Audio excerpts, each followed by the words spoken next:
Calmer conditions on the 33,000-acre Lolo Peak fire allowing firefighters to do some important catch-up work after a week when the fire tripled in size, forcing hundreds from their homes. During a briefing in Florence, the incident command team told Governor Bullock the fire continues to be quite active on its southeastern corner closest to Florence and further up Lolo Creek. Retardant drops and firing operations continue as crews mop up areas burned late last week.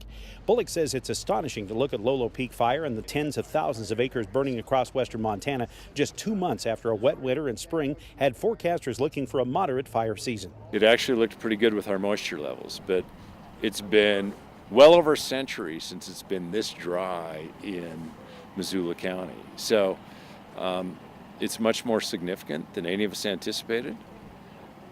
None of us can fully predict the climate other than we know that it's warm and getting warmer.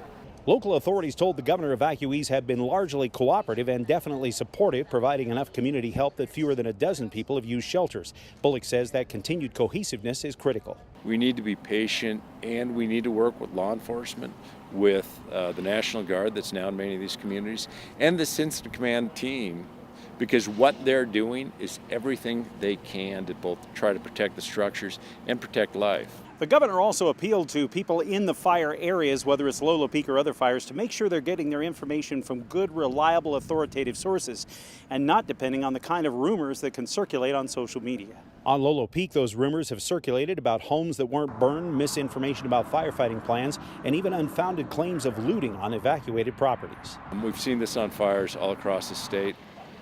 Try to get good information about what's happening, because I know that as people are stressed and concerned, at times they're seeing things on social media and others that may not be quite the truth. In Florence, Dennis Bragg, MTN News.